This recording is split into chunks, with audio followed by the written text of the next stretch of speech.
Have you ever found yourself in a situation where you felt like you were being manipulated or controlled by someone else?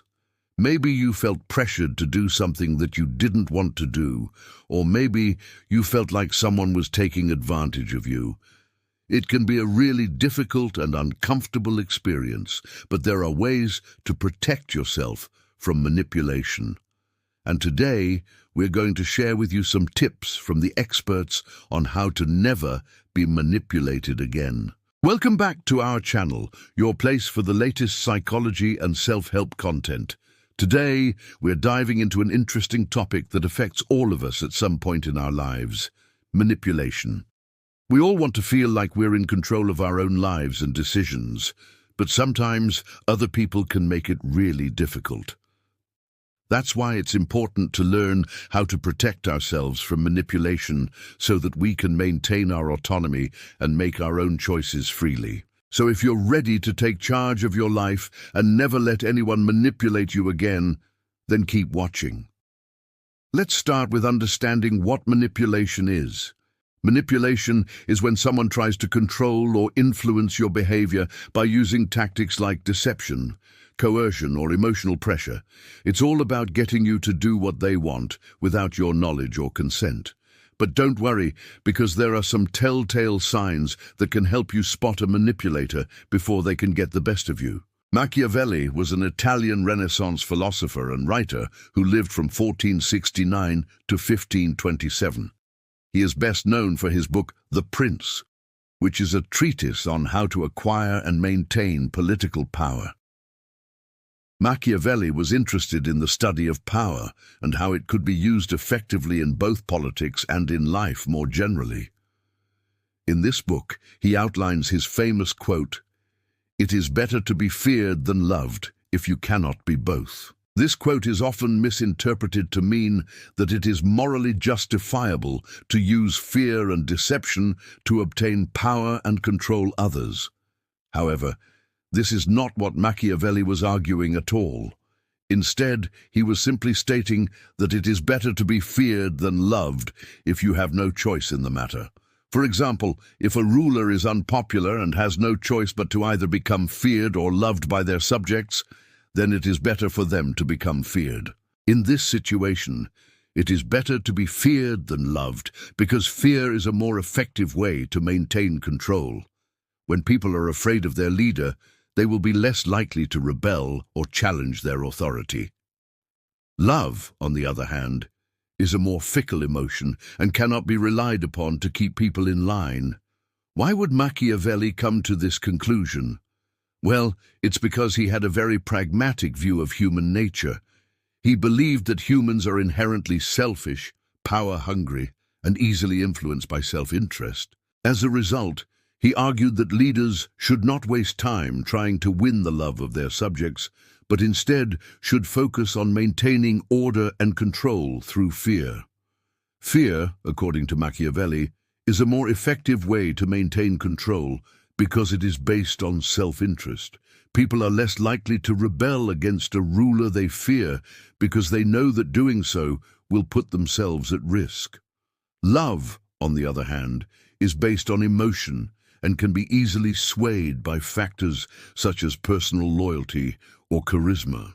In today's world, we often live in a society that values kindness, empathy, and compassion. However, it is important to remember that these qualities are not always necessary. There are times when it is better to be feared than loved. For example, in the workplace, it is often better to be feared than loved. If your boss is constantly micromanaging you and criticizing your work, it is better to find a new job. Staying in a toxic work environment can damage your mental health and make it difficult to succeed in your career. Being fearful of your boss may motivate you to work harder and more efficiently, but it is not worth sacrificing your long-term happiness and success for. Similarly, in our personal relationships, it is also important to be aware of the potential dangers of blindly trusting others. While it is important to be kind and compassionate, it is also important to be realistic in our expectations of others. Sometimes people may take advantage of our kindness or try to manipulate us for their own benefit. In these situations, it is important to be aware of the warning signs and take steps to protect ourselves.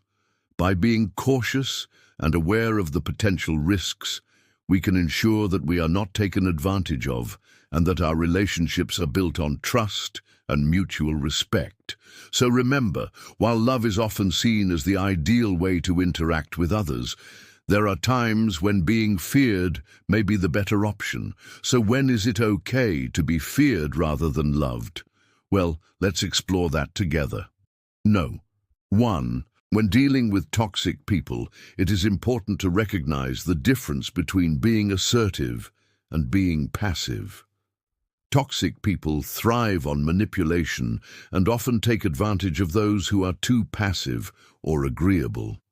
Therefore, it is important to stand up for yourself and set boundaries when dealing with them. Of course, this doesn't mean you should be confrontational or aggressive, but rather assertive and firm in your communication.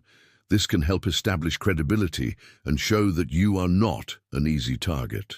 Being assertive with toxic people can be challenging, but it is important to prioritize your own well-being and not let yourself be manipulated or taken advantage of. Number 2. If you are in a position of power, it is crucial to be respected and feared in order to maintain control and avoid being manipulated. This is especially true in high-stakes situations where the consequences of failure are significant. Take, for instance, the role of a CEO who is responsible for the success of an entire company. If the CEO is not respected or feared by their employees, they may be manipulated into making decisions that are not in the best interest of the company.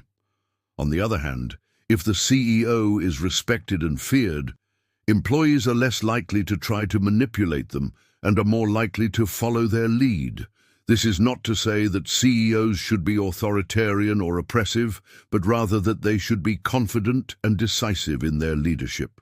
This can help establish trust and credibility with employees and prevent them from attempting to manipulate the CEO. Ultimately, being respected and feared can help maintain control and ensure that the organization runs smoothly and efficiently. And number 3, when the stakes are high, it can be tempting to try to persuade others to see things your way, even if it means manipulating them. However, this approach can backfire and lead to mistrust and resentment. Instead, it is important to build relationships based on honesty and transparency. By being open and honest with others, you can build trust and credibility, which will make it much easier to persuade them to see things your way without resorting to manipulation. This can be challenging, but the long-term benefits of building strong relationships make it worthwhile. Remember, being feared may not always be easy, but it can be necessary to maintain control and achieve your goals.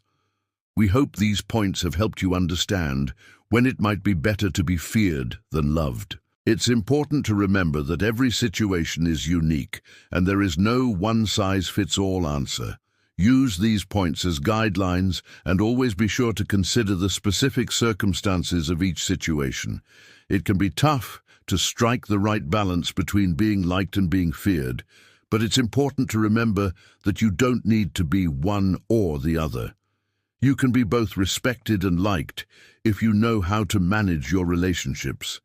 It takes effort and skill to maintain a balance, but it is possible. By following these tips, you can be on your way to creating healthier, more fulfilling relationships. Do you agree with Machiavelli's philosophy that it is better to be feared than loved if you cannot be both? Let us know your thoughts in the comments below.